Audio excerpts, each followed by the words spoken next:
Assalamualaikum and good morning to my lecturer and my fellow friends. My name is Muhammad Hilman Roslan. My matrix number is 190763. So today I want to discuss about sustainability reporting. This is the contents that I want to discuss, which is origins of SR, what is SR, why we even need SR, why do companies do not produce SR, and the last, current development about sustainability reporting from the literature. Okay, now origins of sustainability reporting. In 1976, Organization for Economic Cooperation and Development, which is OECD, issues guidelines for multinational enterprise, 5th edition, published in March 2011. In 1977, Sullivan Principles created to apply economic pressure on South Africa, launched as Global Sullivan Principles in 1999 to cover social justice and human rights. Then, in 1989, Valdez Principle, established by Coalition of Environmental NGOs and Investors. Valdez Principles become Coalition for Environmentally Responsible Economics, which is CERES, principles after the founding coalition.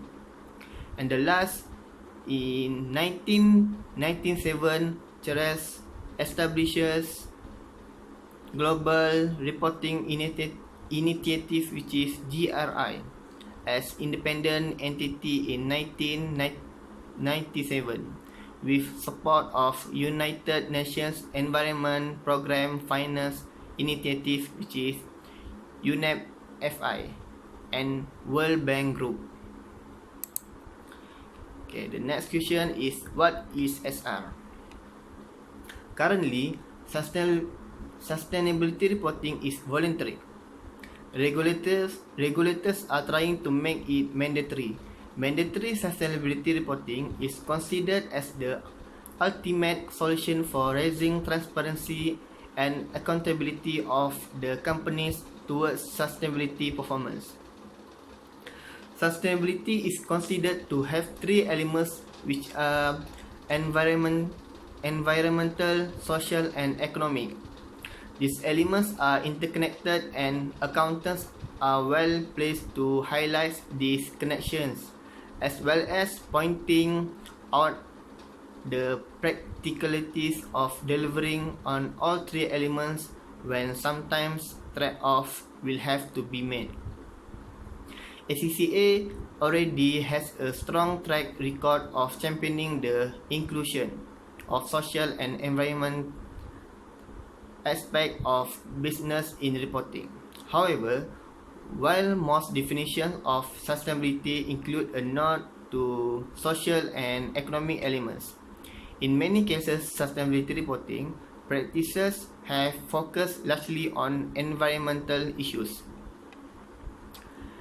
The Brundtland definition emphasizes both a future focus for sustainability and a sense that not only the world's resources limited, but that they must be shared between poor and rich. It has a strong moral element to it, in that it emphasizes the need to focus on the poor. Possibly when this definition is applied, in practice it is so broad and vague to that business and less enlightened governments can claim to care about the environment, but will actually give priority to social and economic considerations. The Global Reporting Initiative has developed a leading sustainability reporting framework for the private sector. In 2005, the GRI added the sector supplement for public agencies to its reporting framework and a Center for Public Agency Sustainability Reporting, CPASR. in partnership with Australian government organisation to promote sustainability practices in public agencies through reporting. Although Centre for Public Agency Sustainability Reporting now seems to have ceased operations, it did produce a number of reports which advocated sustainability reporting, mainly reporting the use of the GRI framework in public agencies through its own consultancy services.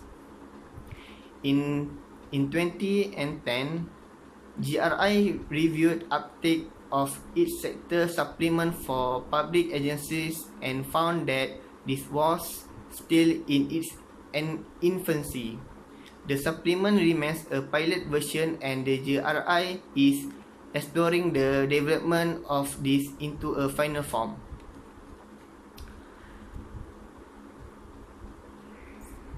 A major encouragement has been the work of the Global Reporting Initiative set up to improve the quality, accuracy, and quality of sustainability reporting. Building on and using the efforts of many other organizations and individuals, the GRI has produced a set of performance indicators related with environmental, social, economy, and integrated, thus spreading knowledge about types and requirements, including, for example, the need to present normalized data. The guidelines have also increased the availability of measures which put things in the right perspective and are very likely to reflect actual company achievements. Okay. The next question is why we even need a SR? There are several reasons for why we need a sustainability reporting. For the first is enhanced ability to track progress against specific targets. Second, facilitating the implementation of the environmental strategy.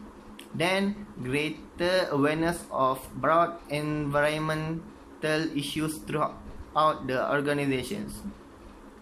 Ability to clearly convey the corporate message internally and externally. Improve all around credibility from greater transparency. Ability to communicate efforts and standards. License to operate and campaign. And the last is reputational benefit, cost saving identification, increased efficiency, enhanced business development opportunities, and enhanced staff morale. Based on the article, they have one example company who apply the sustainability reporting. The interesting example in this regard are the Japan's guidelines on environmental reporting, performance and accounting, areas in which both the Ministry of the Environment and the Ministry of Economy, Trade and Industry have shown activities. This has increased reporting and accounting knowledge on the part of Japanese companies, although the existence of a range of guidelines may also create confusion. An interesting example of a company that has studied different guidelines and used them in its report is Matsushita Electric. The table of contents shows per section of the report which guidelines have been used for reference, which are the GRI 200, GRI 2000 guidelines, the Japanese Ministry of the Environment 2000 environmental reporting guidelines, and the Japanese Ministry of Economy, Trade and Industries 201 environmental reporting guidelines. The impact of the Japan's government guidelines has been substantial, since almost all companies report on environmental environmental cost, benefit and performance.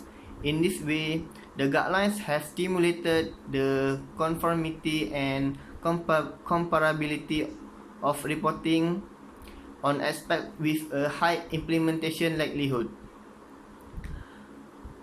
Okay. The next question is, why do companies not produce sustainability reports?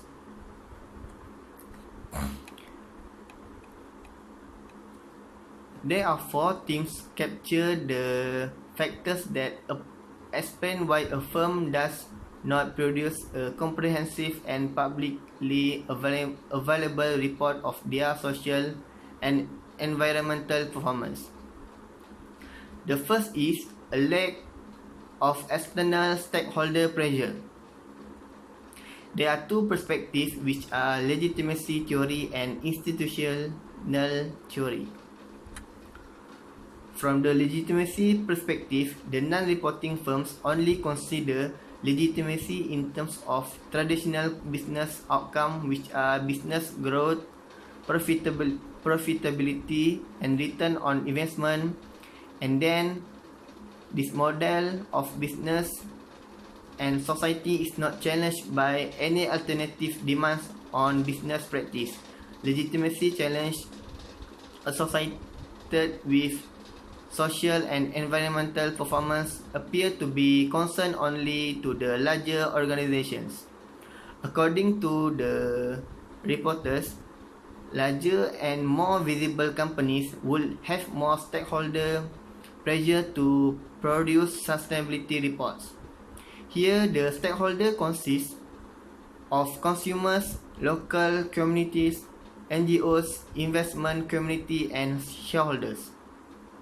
From the perspective of institutional theory, organizational activities are subject to conditioning effects of the fields in which firms participate.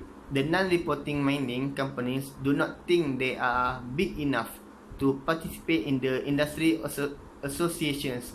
They do not see any benefit in being involved, or sustainability is either not discussed or is not perceived as being much value. The second one is no perceived benefits. From the interview, 5 non-reporters, which is transport to mining, consumer staples and financial services, actually regarded sustainability reporting as a waste of time, a distraction to core business, and something that offers few business outcomes. They also regarded their managers can see necessarily the value add in the process.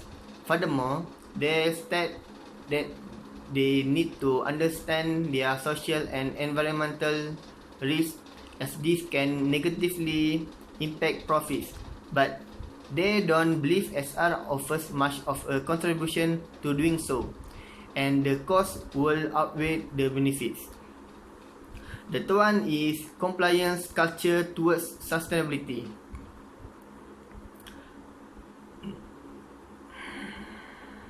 For these reporting firms, it encourages a compliance culture coupled with structural arrangement that separate operational sustainability from corporate strategy and decision making.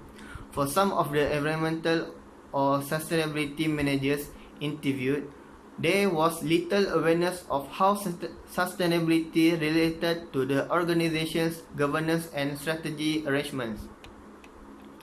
They stated the situation where they have a sustainability report that has to be out every year, and that report is part of our license requirements, but it is not really for external consumption other than the environmental agency it goes to.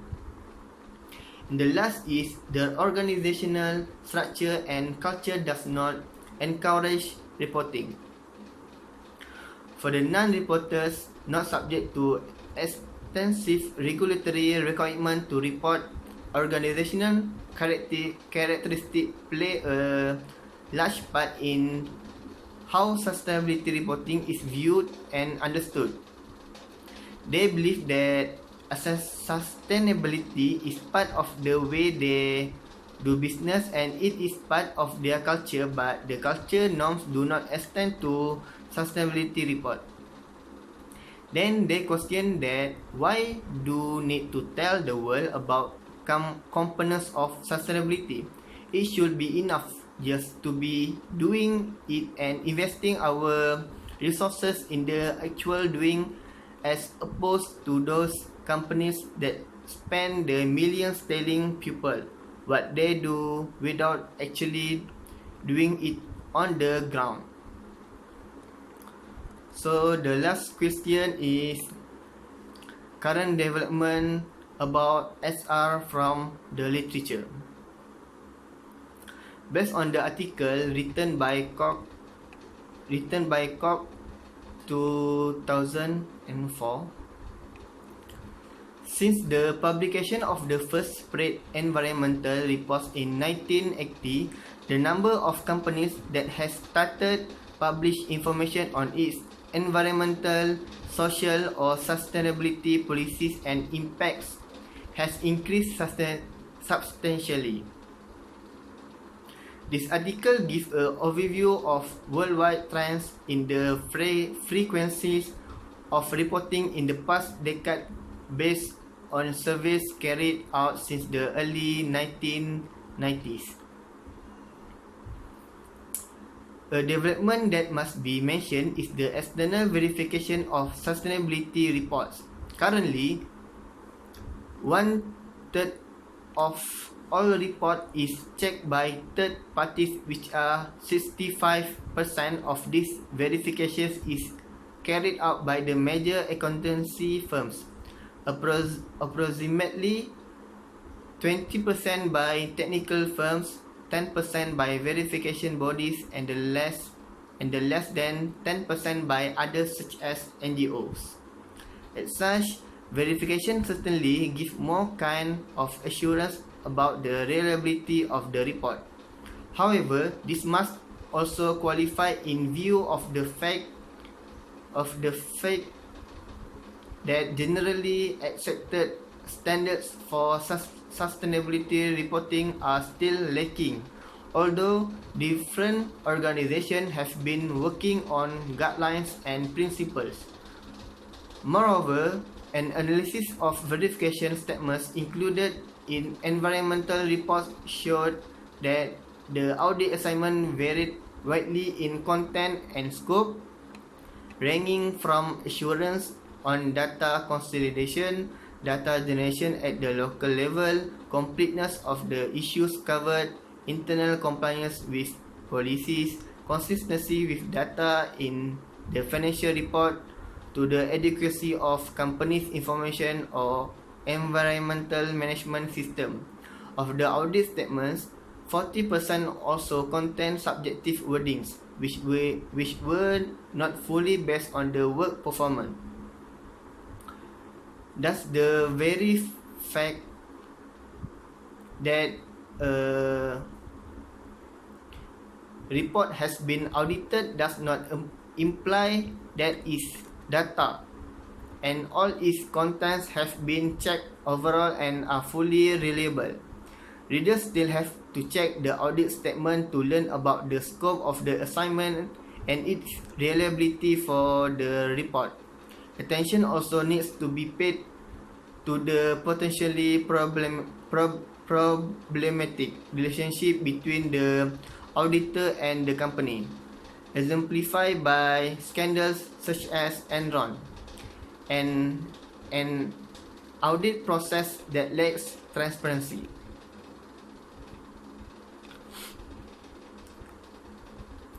Okay, conclusion.